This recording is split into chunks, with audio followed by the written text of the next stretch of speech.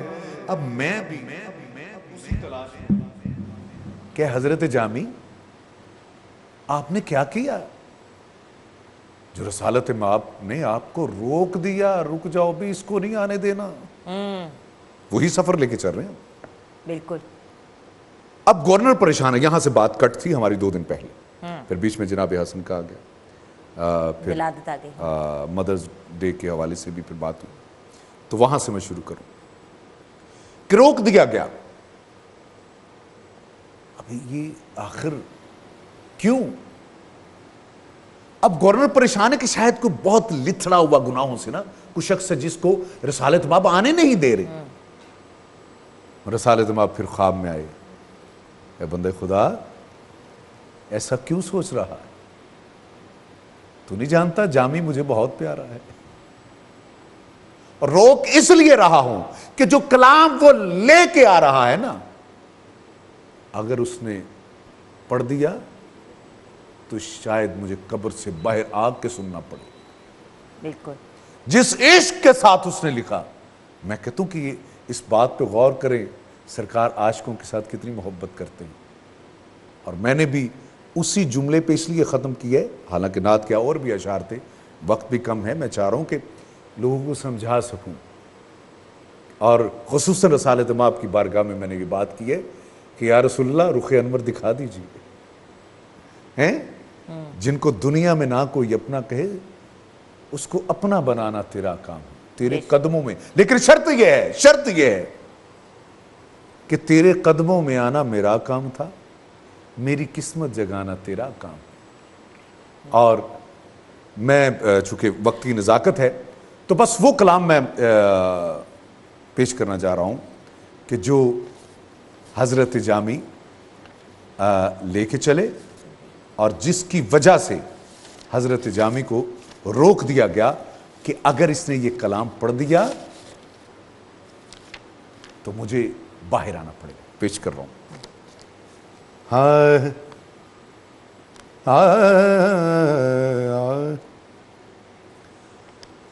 تنم فرسودہ جاں پارا ہجراں یا رسول اللہ، یا رسول اللہ، تنم فرسودہ جاں پاراز ہجراں یا رسول اللہ،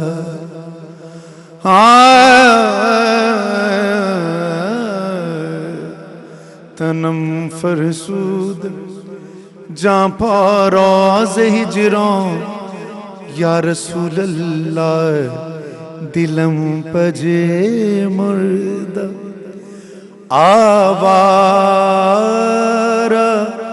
زیسیاں یا رسول اللہ، یا رسول اللہ، یا رسول اللہ۔ چسوے من گزر آری، من مسکین ناداری، چسوے من گزر آری، من مسکین ناداری، فدائے نقش نالینت کنم جاں یا رسول اللہ تیری نالین کے صدقے سبھی کو رزق ملتا ہے تیری یا رسول اللہ تیری نالین کے صدقے سبھی کو رزق ملتا ہے تیرے ٹکڑے مقدس کا گزارا یا رسول اللہ تیرے ٹکڑے یا رسول اللہ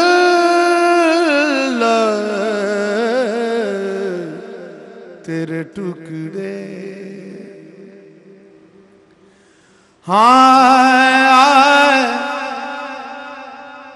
ذکر داخیش حیرانم سیاہ شد روز سیانم سبحان اللہ ذکر داخیش حیرانم سیاہ شد روز سیانم پشیمانم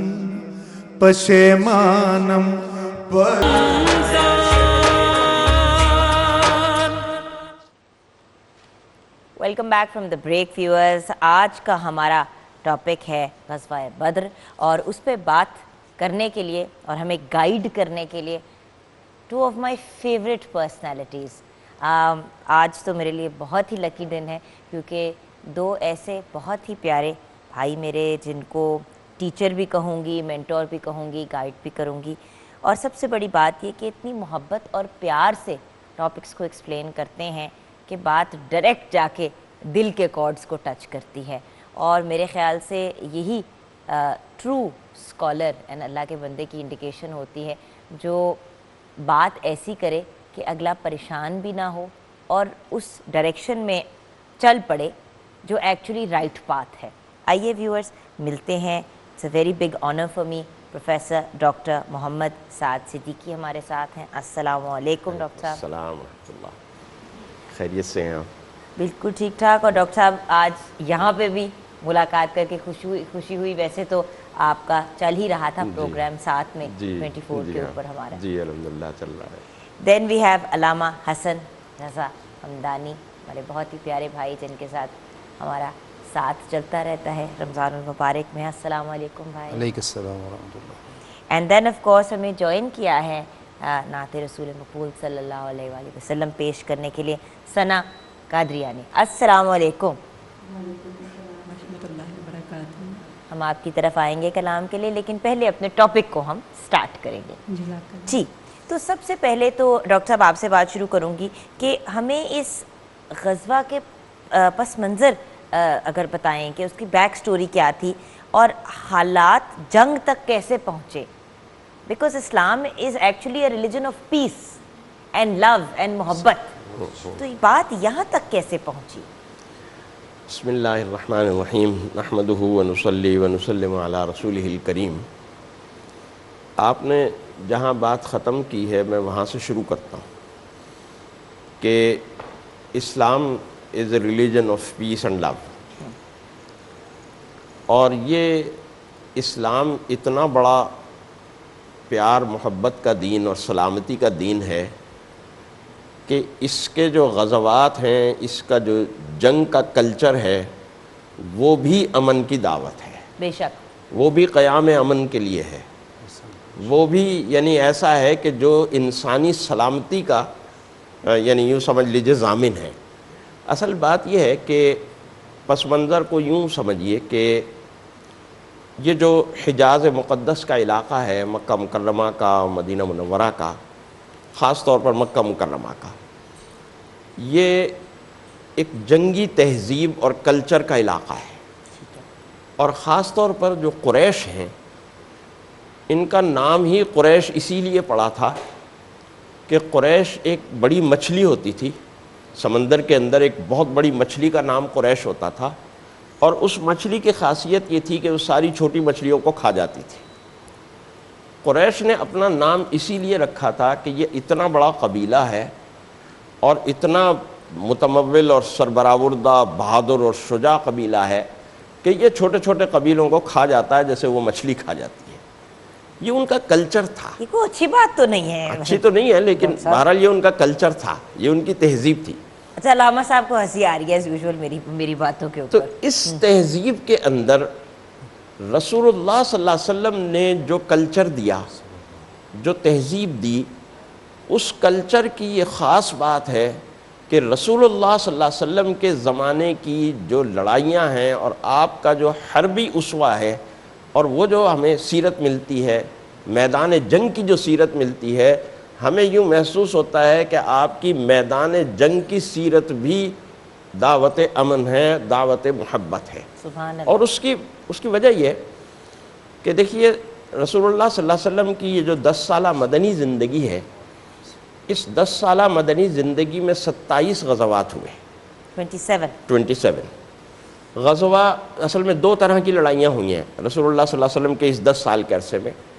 ایک وہ جس کو ہم غزوہ کہتے ہیں، وہ لڑائیاں ہیں جس میں رسول اللہ صلی اللہ علیہ وسلم بذات خود شریک ہوتے تھے۔ بعض لڑائیاں ایسی بھی ہوئی ہیں، ایسی بھی مہمیں ہوئی ہیں کہ جہاں آپ خود شریک نہیں ہوئے، آپ نے صحابہ کی ایک جماعت، صحابہ ہی میں سے کسی کو قائد بنا کر روانہ کر دی، وہ سریہ کہلاتا ہے۔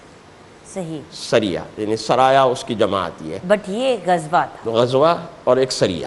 ٹھیک ہے، تو یہ غزوہ ہے بدر، جو ہے یہ غزوہ بدر ہے، ٹھیک ہے۔ چونکہ اس میں رسول اللہ صلی اللہ علیہ وسلم نے بذات خود شرکت فرمائی، اور یہ پہلا باقاعدہ غزوہ ہے، یعنی پہلی باقاعدہ جنگ ہے۔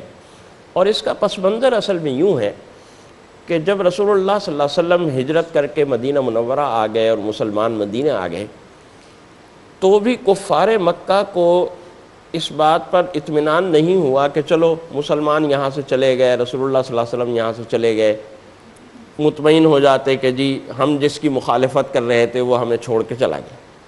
انہوں نے رسول اللہ صلی اللہ علیہ وسلم کے حوالے سے، مسلمانوں کے حوالے سے اذیتیں اور تکلیفیں دینے کا جو سلسلہ تھا وہ مسلسل جاری رکھا، اور وہ جو 13 برس جو اذیتیں دیتے رہے وہ تو ایک طرف تھیں، اب بھی یہ سلسلہ جو ہے وہ جاری تھا۔ اور اس زمن میں جو سب سے بڑا اور سب سے اہم کام انہوں نے کیا وہ یہ کیا کہ یہ جو اب 2 سال ہیں، ان 2 سالوں میں جتنی تجارت ہوگی اس تجارت کا بہت کم حصہ ہم، اس میں پروفٹ جو ہوگا اس پروفٹ میں سے بہت کم حصہ ہم لیں گے، اور زیادہ تر حصہ ہم جمع کریں گے مسلمانوں سے لڑنے کے لیے۔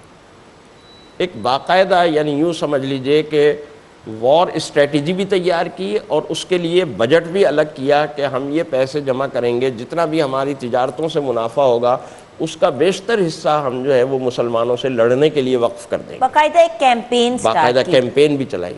اچھا ڈاکٹر صاحب، اب علامہ صاحب اگر یہاں سے پک اپ کر لیں، پھر آگے کیا ہوا؟ پھر میں عرض کروں کہ اس کا پس منظر جو صدیقی صاحب بیان فرما رہے تھے، جب یہ ہجرت کر کے مسلمان کچھ حبشہ چلے گئے اور کچھ جو ہے مدینہ تشریف لے آئے، تو پیچھے مسلمانوں کے املاک موجود تھے، مکانات تھے، کچھ اپنی بھیڑ بکریاں، کچھ عزیز و اقارب کی طرف، کچھ اونٹ، اور جس طرح کچھ سامان وہاں چھوڑ کے آئے ہوئے تھے۔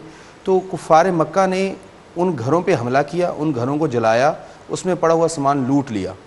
اب مسلمانوں کے اندر ایک اضطراب تھا۔ اب مدینہ منورہ اس منزل پہ موجود ہے کہ مکہ سے 2 راستے گزرتے ہیں، جو شارٹ راستہ ہے وہ مدینہ کے قریب سے گزرتا تھا، اور جب وہ مدینہ کے قریب سے گزرتا تھا تو قریش مکہ کی آمدن اور گھر کے سارے سلکر کا سلسلہ جو تھا وہ حجاز کے اس کے ساحل پر، جو بالکل بدر کے قریب ہے، تقریباً 50 کلومیٹر کے فاصلے پر، تو وہاں سے وہ گزر کے دوسرے ممالک میں اور یثرب میں، اپنا شام میں اور غزہ میں یہ تجارت کے لیے جاتے تھے۔ اب جب انہوں نے یہ کام کیا تو نبی اکرم صلی اللہ علیہ وسلم نے پہلا حضرت حمزہ سلام اللہ علیہ و رضوان اللہ تعالیٰ علیہ کی قیادت میں 18 افراد پر مشتمل ایک چھوٹا سا دستہ حضرت امیر حمزہ کو امیر بنایا، یہ اسلام کا پہلا لشکر جو چلا۔ اچھا وہ راستے میں یہ ہوا کہ قریش کے ساتھ ٹکراؤ ہو گیا، لیکن دونوں کا یعنی بنی ہاشم کا حلیف اور قریش کا حلیف ابن حکیم جو ہے وہ درمیان میں آڑے آ گیا، اس نے جنگ نہیں ہونے دی اور حضرت حمزہ کو واپس بھجوا دیا اور کہا کہ آپ کے املاک کے حوالے سے ہم وہاں پہ بات کریں گے۔ اس کے بعد بھی یہ ہوا کہ جب یہ پتہ چلا کہ انہوں نے راستہ روکا ہے تو باقاعدہ قریش نے چڑھائی کی، نبی اکرم کی چراگاہ پہ حملہ کیا اور نبی اکرم کے چند اونٹ اور بھیڑ بکریاں وہاں سے اپنے زور بازو پہ لے گئے۔ اب یہ اسلام کو مسلمانوں کو کھلا چیلنج تھا۔ اب کیا تھا کہ ابو سفیان غزہ گیا ہوا ہر تھا، طریقے سے ٹیز کرنا اور انسٹیگیٹ کرنے کی کوشش کی جا اب رہی میں ہے۔ بس 2 سیکنڈ میں اس کو ختم کرنے جا رہا ہوں۔ غزہ گیا ہوا تھا تو اب مسلمانوں کو خبر ملی کہ ایک بڑا جو ان کا قافلہ ہے تجارت کا وہ واپس آ رہا ہے۔ اب وہ واپس آ رہا تھا تو اس کو روکنے کے لیے نبی اکرم صلی اللہ علیہ وسلم نے حضرت عبداللہ بن حجش کی قیادت میں چند افراد کو بھیجا۔ اچھا وہ اس کو خبر ہو گئی اور وہ بالکل ساحل سمندر کے ساتھ ساتھ بحیرہ عرب کے ساتھ ساتھ مکہ کی طرف روانہ ہو گیا اور ان کا ٹکراؤ ایک چھوٹے سے قافلے سے ہو گیا، وہ بھی قریش کا قافلہ تھا۔ اچھا اس قافلے کے نبی اکرم نے اس قافلے کے لیے ان کو نہیں بھیجا تھا، لیکن حضرت عبداللہ بن حجش کا جب ان سے ٹاکرا ہوا ان تلواریں بے نیام ہو گئیں اور وہاں پہ ایک شخص عمر مخزومی جو ہے وہ عمر جو ہے حضرمی وہ قتل ہو گیا۔ اب جب عمر حضرمی قتل ہوا اور 2 افراد گرفتار ہوئے، نبی اکرم نے اس پہ جو ہے وہ ناراضگی کا اظہار بھی کیا، اس قتل کی دیت ان 2 جو گرفتار ہوتے افراد ان کو آزاد کیا، اس قتل کی پوری دیت دے کر ان کو مکہ بھیجا تاکہ کوئی ہماری طرف سے جنگ کا شاخسانہ نہ اٹھے۔ اس کے بعد دوبارہ قریش مکہ نے ابو سفیان کی قیادت میں وہ سارا جس کے طرف صدیقی صاحب نے اشارہ کیا، ایک پورا سامان کے تجارت سارا اکٹھا کر کے غزہ بھیجا، وہاں پہ میلے میں وہاں سے آمدن میں اسلحہ خریدا گیا۔ اسلحہ خرید کر بھی یہ واپس آ رہے تھے اور مسلمانوں کو خبر ہو گئی حضرت جبرائیل کے ذریعے بھی اور دیگر ذرائع کے ذریعے بھی کہ وہاں سے ابو سفیان سامان سلاح یعنی کہ ہتھیار وغیرہ لے کے آ رہے ہیں۔ تو اب یہاں سے مسلمانوں کا ایک لشکر نکلا، ادھر ابو سفیان کو خبر ہو گئی کہ مسلمان میرا راستہ روکیں گے، انہوں نے قریش مکہ کو خبر بھیج دی اور قریش مکہ جو پہلے ہی عمر حضرمی کے قتل کی وجہ سے نالاں تھے، اس کے قتل کو تھوڑا سا اور ابھارا گیا، لوگوں کے جذبات ہندا نے بھڑکائے اور اس پر جو ہے کافی لوگوں میں جو ہے وہ پھر پورے قریش اکٹھے ہوئے، حتیٰ کہ بنی ہاشم کے افراد بھی عباس بن عبد المطلب کی قیادت میں جنگ بدر میں مجبوراً شریک ہوئے۔ کہا گیا کہ جو نہیں جائے گا اس کے گھروں کو جلا دیں گے، ان کو قتل کر دیں گے۔ اب سب لوگ آئے، اسی لیے 1303 افراد یہ لوگ چلے ہیں وہاں سے اور 300 افراد وہاں سے بدر کے مارکے میں واپس گئے ہیں۔ 1000 کفار تھے، 313 مسلمان تھے۔ یہ اس کا تھا اور اللہ نے وعدہ کیا تھا رسول خدا سے، قرآن کے لفظیں ہیں کہ 2 گروہوں میں سے ایک سے تمہارا مقابلہ ہو جائے گا۔ یہ نکلے، بدر کی منزل پہ پہنچے، ابو سفیان پھر وہی سیل سمندر کے ساتھ گزر گئے اور ابو جہل کے ساتھ ٹکراؤ ہو گیا اور وہ نچلی منزل پہ تھے، یہ اپلی منزل پہ انشاءاللہ اگلے سیگمنٹ میں سے بات کریں گے۔ یہاں سے اب آپ پک اپ کر لیں ڈاکٹر صاحب، یہاں سے پھر کیا ہوا؟ ہمارے پاس کوئی 2-3 منٹ ہے، پھر ہم کلام کی طرف جائیں گے۔ اس میں یہ ہوا کہ جنگی حکمت عملی سمجھائی صحابہ کو رسول اللہ صلی اللہ علیہ وسلم نے۔ رمضان المبارک کی تقریباً 10-11 تاریخ کو آپ مدینے سے نکلے اور بدر پہ آ کے ٹھہرے، اور وہ جیسے علامہ صاحب نے کہا کہ ایک ایسا اونچا پہاڑ سا تھا، اس پہاڑ پہ اونچائی پہ مسلمان ٹھہرے ہوئے تھے اور نیچے کی طرف کفار کا لشکر تھا۔ اچھا اس کا ایک فائدہ یہ ہوا کہ ایک تو یہ کہ اللہ کی طرف سے مدد آئی فرشتوں کی صورت میں کہ کفار جب مسلمانوں کو دیکھتے تھے تو یوں سمجھتے تھے یہ بہت بڑا لشکر ہے، اور مسلمان جب کفار کو دیکھتے تھے تو یوں سمجھتے تھے کہ یہ بہت کم لوگ ہیں۔ آپٹیکل ایلوژن تھا نا۔ اچھا دوسرا یہ کہ خواب میں رسول اللہ صلی اللہ علیہ وسلم کو کفار کا لشکر چھوٹا کر کے دکھایا گیا باقاعدہ کہ بھئی یہ لشکر کوئی زیادہ بڑا نہیں ہے۔ تو رسول اللہ صلی اللہ علیہ وسلم نے مسلمانوں کو پوری جنگی حکمت عملی بھی سمجھائی کہ پہلے کون حملہ آور ہوگا، پہلے کون آئے گا، آگے کون آئے گا۔ حضرت علی رضی اللہ تعالیٰ عنہ کو، ان حضرات کو، حضرت حمزہ کو، ان سب حضرات کو پوری اسٹریٹجی سمجھائی، اور اس کے بعد آپ نے یہ پیشین گوئی کی کہ کل انشاءاللہ فتح ہماری ہوگی، حتیٰ کہ آپ نے وہ جگہیں بتلا دیں کہ یہاں فلاں قریشی سردار مارا جائے گا، یہاں فلاں قریشی سردار مارا جائے گا، یہاں فلاں قریشی سردار، مسلمانوں کا مورال بلند کرنے کے لیے۔ اور اگلے دن وہی ہوا، اور یہ ساری اسٹریٹجی اور حکمت عملی سمجھانے کے بعد آپ اپنے خیمے میں تشریف لے گئے. حضرت ابوبکر صدیق ساتھ ہیں, وہ خیمے کے باہر جو ہے پہرا دے رہے ہیں, اور وہاں پھر خیمے میں جا کر رسول اللہ صلی اللہ علیہ وسلم نے یہ دعا کی کہ اے اللہ اگر آج تیرا نام لینے والوں کی یہ جماعت ختم ہو گئی تو قیامت تک پھر تیرا نام لینے والا کوئی نہیں ہوگا. اس لیے کہ رسول اللہ صلی اللہ علیہ وسلم خاتم النبیین ہیں, آپ کے بعد اب کوئی نبی تو آنا نہیں ہے. اب اگر یہ نبی کے چند ساتھی ہیں جو اس وقت پورے میدان جنگ میں جمع ہیں, اگر یہ بھی بیچارے مارے گئے تو پھر ظاہر ہے کہ دین کہاں پہنچے گا, کیسے پہنچے گا اگلی نسلوں کو, تو پھر قیامت تک تیرا نام لینے والا کوئی نہیں ہوگا. تو اس دعا کے ساتھ جب جنگ کا آغاز ہوا تو پھر ظاہر ہے کہ تاریخ نے یہ بات نقل کی کہ کس طرح سے اللہ کی مدد آئی اور کیسے اللہ کی اس مدد کے ذریعے سے 313 کا یہ لشکر کہ جس کے پاس نہ ساز و سامان تھا, نہ اسلحہ تھا, نہ تعداد ایسی تھی, 1000 کے اس لشکر کے اوپر غالب آیا. کم من فئۃ قلیلۃ غلبت فئۃ کثیرۃ بإذن اللہ, کہ اللہ کی اجازت سے ایک چھوٹی سی جماعت ایک بڑی جماعت کے اوپر غالب آ گئی. یہاں پہ ہم کلام کی طرف جائیں گے, کلام سنتے ہوئے بریک کی طرف جائیں گے, واپس آئیں گے تو علامہ صاحب آپ ہمیں ڈسکرائب کریں گے کہ ایگزیکٹلی وہاں پہ پھر ہوا کیا جنگ کے دوران, and then of course conclusion کی طرف جائیں گے. اور سب سے ضروری بات اس پوری پروسیس میں پیغام کیا ملتا ہے ہمیں, ہم آج ان چیزوں کو کیسے امپلیمنٹ کر سکتے ہیں. ویورز, ہم ہسٹری کی طرف ضرور جاتے ہیں جو بڑی امپورٹنٹ چیز ہے. ہماری اسلامک ہسٹری, ہماری روٹس, ہمارے کور کا ایک بہت امپورٹنٹ حصہ ہے, لیکن ہم اس سے لیتے کیا ہیں, what do we take away from it, یہ ایک بڑا امپورٹنٹ ایلیمنٹ ہے. صرف گفتگو کی حد تک نہیں, آگے کیا کریں, اس کو زندگی میں کیسے اپلائی کریں, یہ ہمارا آبجیکٹو ہوتا ہے. آئیے بیٹا آپ کے پاس آتے ہیں ثنا.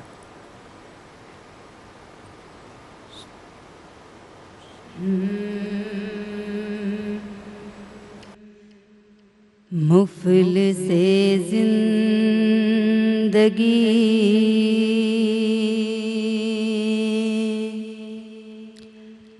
اب نہ سمجھے کوئی, مفلس زندگی اب نہ سمجھے کوئی, مجھ کو عشق نبی اس قدر مل گیا, جگمگائے نہ کیوں ہو میرا یکسے درو, جگمگائے نہ کیوں ہو میرا یکسے درو. ایک پتھر کو آئینہ در مل گیا, مفلس زندگی اور اس کا دیوانہ ہوں, اس کا مجذوب ہوں, کیا یہ کم ہے کہ میں ان سے منسوب ہوں, اس کا دیوانہ ہو, اس کا مجذوب ہوں, کیا یہ کم ہے کہ میں ان سے منسوب ہوں. سرحد حشر تک جاؤں گا بے دھڑک, سرحد حشر تک جاؤں گا بے دھڑک, مجھ کو اتنا تو زیادہ سفر مل گیا, مفلس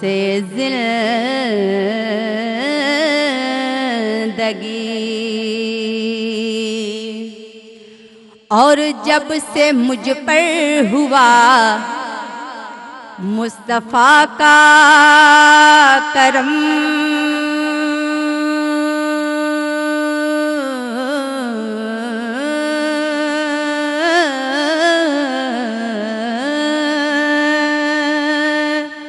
اور جب سے مجھ پر ہوا مصطفیٰ کا کرم، جب سے مجھ پر ہوا مصطفیٰ کا کرم، بن گیا دل مسافر چراغے حرم، زندگی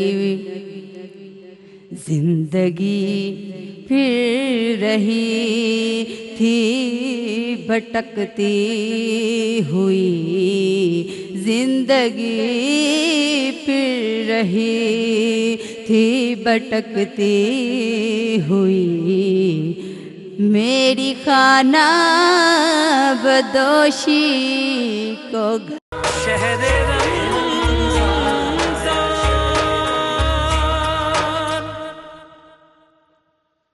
یہ دنیا ایک سمندر ہے مگر ساحل مدینہ ہے، یہ دنیا ایک سمندر ہے مگر ساحل مدینہ ہے، یہ دنیا ایک سمندر ہے مگر ساحل مدینہ ہے، ہر ایک موجے بلا کی راہ میں حائل مدینہ ہے، ہر ایک موجے بلا کی راہ میں حائل مدینہ ہے، اور زمانہ دھوپ ہے اور چھاؤں ہے بس ایک بستی میں، زمانہ دھوپ ہے اور چھاؤں ہے بس ایک بستی میں، یہ دنیا جل کے بجھ جاتی مگر شامل مدینہ ہے، یہ دنیا ایک سمندر ہے مگر ساحل مدینہ ہے، ہر ایک موجے بلا کی راہ میں حائل مدینہ ہے، اور مدینے کے مسافر تجھ پہ میرے جان و دل قربان، مدینے کے مسافر تجھ پہ میرے جان و دل قربان، تیری آنکھیں بتاتی ہے تیری منزل مدینہ ہے، تیری آنکھیں بتاتی ہے تیری منزل مدینہ ہے۔ یہ دنیا ایک سمندر ہے مگر ساحل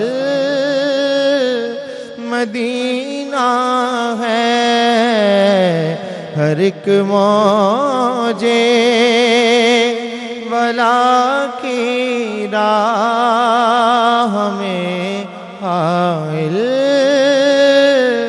مدینہ ہے۔ اور شرف مجھ کو بھی حاصل ہے محمد کی غلامی کا،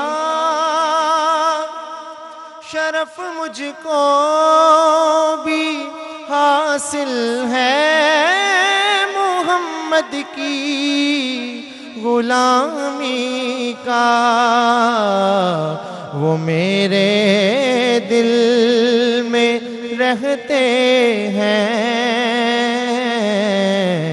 وہ میرے دل میں رہتے ہیں، میرا دل بھی مدینہ ہے،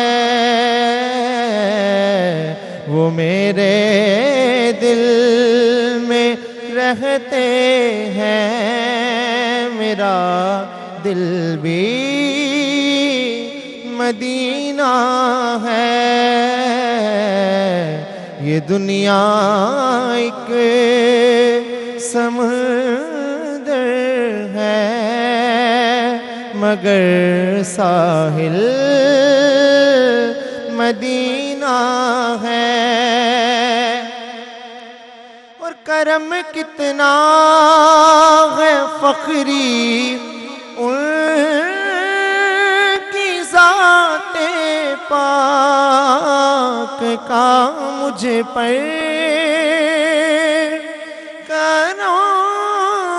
کتنا ہے فخری ان کی ذات پاک کا مجھ پر، ارے میں اتنی دور ہوں لیکن مجھے حاصل مدینہ ہے۔